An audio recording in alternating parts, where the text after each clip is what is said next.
Hello friends, आप देख रहे हैं एडू मित्रा एकेडमी। पिछले क्लास में हम लोग स्क्वायर के बारे में देखे थे। उसी से आगे हम लोग आज रेक्टेंगल के बारे में देखेंगे। रेक्टेंगल बिल्कुल स्क्वायर की तरह ही होता है, थोड़ा सा उसमें डिफरेंस है जो कि अभी अब पता चल जाएगा।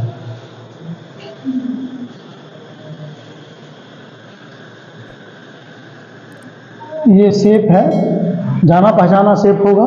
पिछले क्लास में हम लोग बहुतों देखे हैं ऐसा। थोड़ा सा डिफरेंट है स्क्वायर से। स्क्वायर अगर होता तो वो अप्रोक्स यहीं तक होता, थोड़ा सा बढ़ गया है। मतलब ये हुआ कि एक साइड जो है थोड़ा लंबा हो गया है दूसरे साइड से। तो ये जो लंबा हो गया थोड़ा सा डिफरेंट हो गया स्क्वायर से, इस शेप का नाम है रेक्टेंगल।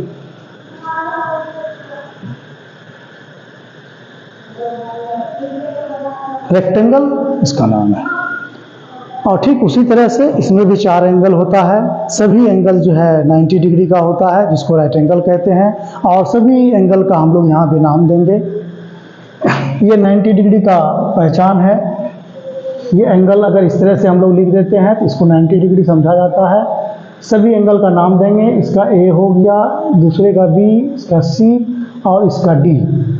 जैसा कि हम लोग को पता है सभी 90 डिग्री का होगा और इसका टोटल जो है 360 डिग्री होगा। मतलब ये हुआ कि angle A is equal to angle B is equal to angle C is equal to angle D. मतलब ये चारों एंगल आपस में बराबर है, लेकिन कितने का? 90 डिग्री का। और 90 डिग्री को राइट एंगल कहते हैं, ये पहले से ही पता है। ये एक प्रॉपर्टीज आप कह सकते हैं जो कि रेक्टेंगल का होता है।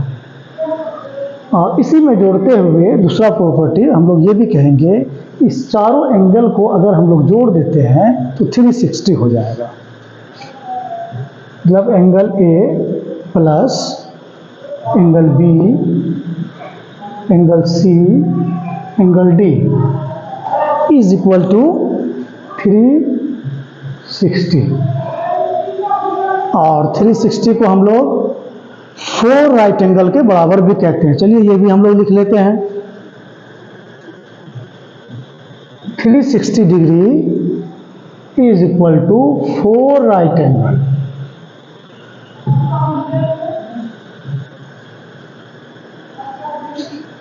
मतलब एक ऑब्जेक्टिव इससे बन सकता है कि एक रेक्टेंगल में कितने राइट एंगल होता है, तो हम लोग बोल सकते हैं 4 राइट एंगल होता है। अब एक चीज़ और है, ये जो ठीक स्क्वायर की तरह ही 4 साइड इसमें भी होगा। एक साइड ये है, दूसरा ये हो गया, तीसरा ये हो गया और चौथा ये हो गया। ये 4 साइड है। 4 साइड में क्या होता है, राइट एंगल में क्या था, स्क्वायर में क्या था कि चारों साइड आपस में बराबर था। ये चारों आपस में बराबर था। लेकिन यहाँ पर क्या है, यहाँ पे 2 ही आपस में बराबर है, ये और ये दोनों बराबर है, फिर ये दोनों बराबर है। तो इसको हम लोग ये कहते हैं कि आमने सामने का जो भुजा है, मतलब आमने सामने का जो साइड है वो राइट एंगल में वो सिर्फ बराबर होता है, ना कि चारों बराबर होता है। चारों जैसे बराबर होगा वो स्क्वायर होगा। जैसे स्क्वायर हम लोग देखे थे ना कि ये जो है ये चारों आपस में बराबर है।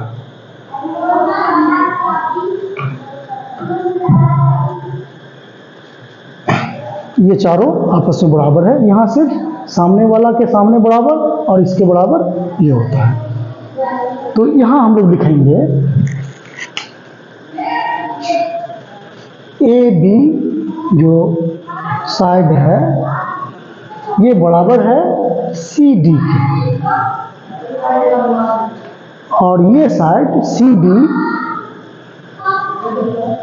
बराबर है ए डी के। ये एक प्रॉपर्टीज है। ये हम लोग जान गए कि राइट एंगल इस तरह का होता है। अब इससे आगे ये ट्रायंगल इस तरह का होता है। अब इससे आगे हम लोग इसमें तीन चीज़ है जो हम लोगों को निकालने के लिए जानना है, आगे वो काम आएगा। एक इसमें विकर्ण भी होता है जिसको इंग्लिश में डायगोनल कहते हैं।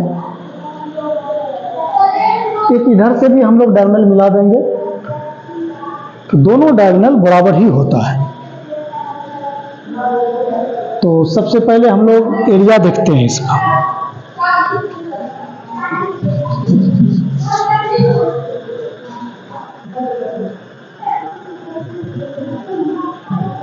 एरिया का फॉर्मूला होता है L इंटू बी, हिंदी में लंबाई गुना चौड़ाई। इसको लंबाई कहते हैं, इसको चौड़ाई कहते हैं। दोनों को गुना कर देंगे तो इसका एरिया निकल जाएगा। पेरीमीटर,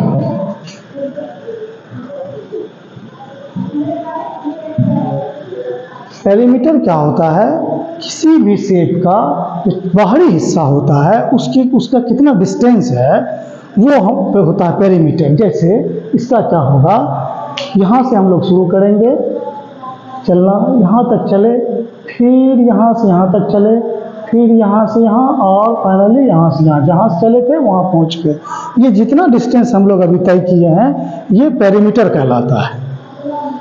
तो समझने के लिए हम लोग ये कह सकते हैं कि BC को जोड़ दें CD से, फिर DA से, फिर AB से, चारों को जोड़ देंगे तो ये पेरीमीटर हो जाएगा। सही बात है, लेकिन उसको फॉर्मूला के रूप में हम लोग लिखेंगे। कैसे? लंबाई और चौड़ाई को जोड़ देते हैं और 2 से मल्टीप्लाई कर देते हैं।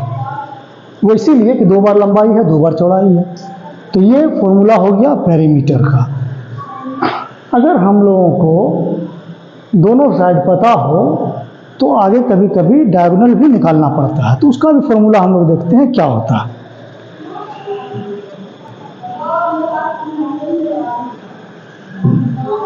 डायगोनल का फॉर्मूला होता है root under L square plus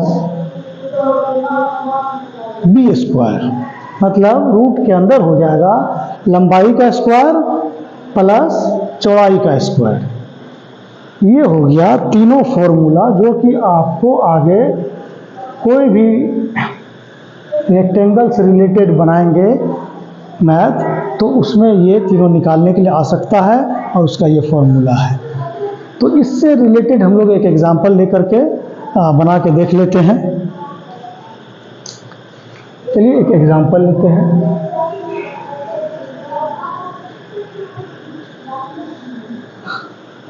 example में दोनों साइड लेना पड़ेगा, तो हम लोग एक साइड ले लेते हैं इसी रेक्टेंगल का एक साइड, मतलब AB बराबर 4 सेंटीमीटर और BC बराबर 3 सेंटीमीटर। मतलब ये हो गया 3 सेंटीमीटर और ये हो गया 4 सेंटीमीटर। हम लोगों के पास इतना है। अब हम लोगों को एरिया निकालना है।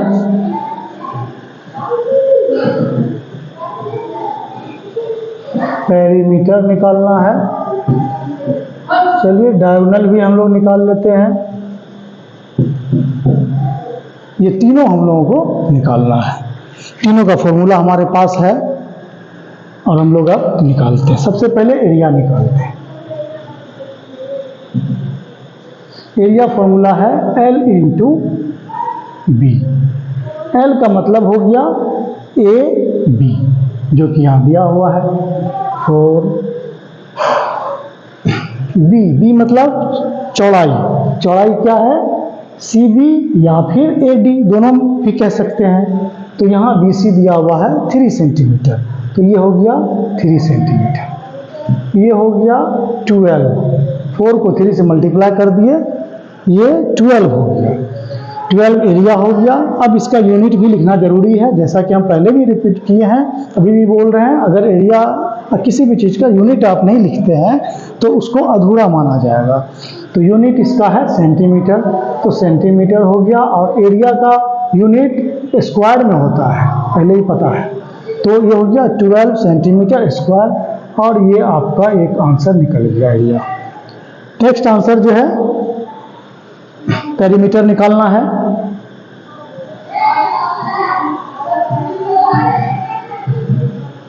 पेरीमीटर का फॉर्मूला है 2 into L plus B, 2 into L plus B.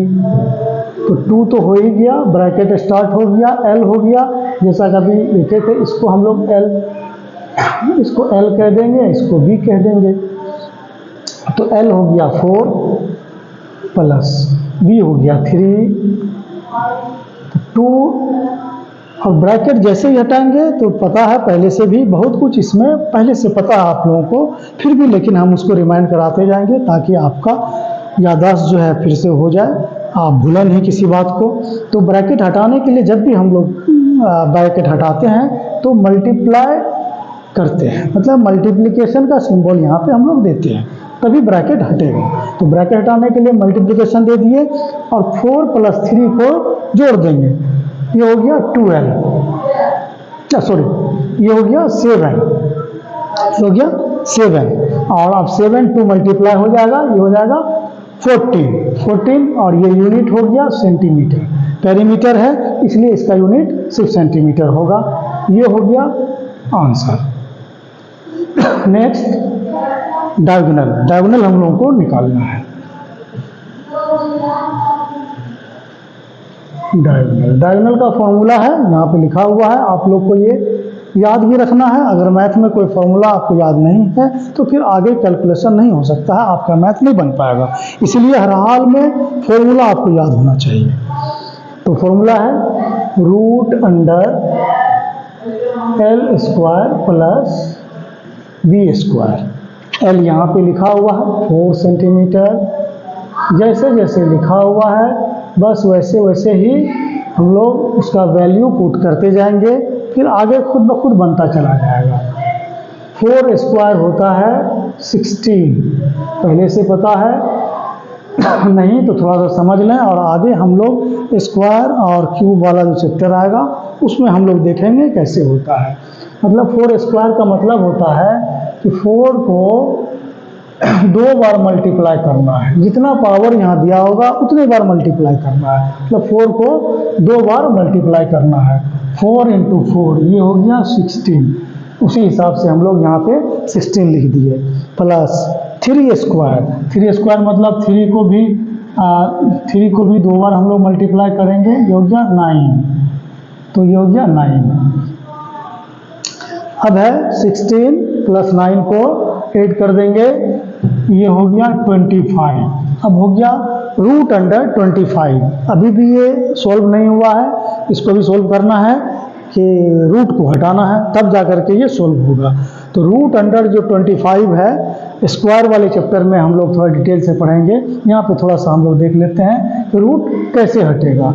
ये है रूट, स्क्वायर रूट है, रूट और भी तरह का होता है लेकिन यहाँ पे स्क्वायर रूट है। स्क्वायर रूट का मतलब ये होता है कि इस रूट के अंदर जो कुछ भी होगा उसका हम लोग 2 का ग्रुप बनाएंगे। जैसे 25 है, इसको कुछ इस तरह से डिवाइड करेंगे कि 2 के टर्म में ये टूट जाए, मतलब 2 का ग्रुप बन जाए। कहने का मतलब ये है, इसको 5 इंटू 5 लिख सकते हैं। बात उतना ही रहा, लेकिन इसको रूट हटाने के लिए, समझने के लिए ऐसा करना पड़ेगा। 5 इंटू 5 ये 2 के ग्रुप में हो गया। अब इसको ऐसा भी लिख सकते हैं 5 स्क्वायर। जैसे 5 स्क्वायर लिखे तो स्क्वायर है, ये स्क्वायर रूट है, जैसे यहाँ स्क्वायर रहेगा तो स्क्वायर रूट यहाँ हटा करके हम लोग सीधा 5 लिख सकते हैं। मतलब root under 25 is equal to 5, ये हो गया। अब इसका यूनिट हम लोग लिख देंगे, यूनिट सेंटीमीटर है। डायगोनल का यूनिट सिर्फ सेंटीमीटर होता है, पेरीमीटर का यूनिट सिर्फ सेंटीमीटर होगा, लेकिन एरिया का यूनिट सेंटीमीटर स्क्वायर होगा। तो ये आपका डायगोनल का निकल गया, ये आंसर हो गया। तो एरिया भी हम लोग देख लिए, ये एरिया आपका हो गया, ये पेरीमीटर हो गया और ये आपका डायगोनल हो गया। तो आज हम लोग जो है रेक्टेंगल के बारे में देखे हैं, फिर अगले क्लास में हम लोग और किसी दूसरी चीज़ के बारे में देखेंगे। हम लोग का ये क्लास चल रहा है, ये फंडामेंटल मैथमेटिक्स करके, जो कि आपको बेसिक चीज़ और ऐसा ऐसा यहाँ पे टॉपिक के बारे में बताया जाएगा, जिसको अगर आप जान लेते हैं तो 5th से लेकर के 10th तक किसी भी क्लास का मैथ अगर आप बनाने बैठेंगे वहाँ बहुत ही हेल्पफुल होगा। और जैसे ही बनाने बैठेंगे ये अगर आपको याद रहेगा तो बहुत ही आसानी से आपका मैथ बन जाएगा। फिर आगे के क्लास में हम लोग चैप्टर वाइज भी आपको बताएंगे। तब तक के लिए आज का क्लास आपका समाप्त होता है।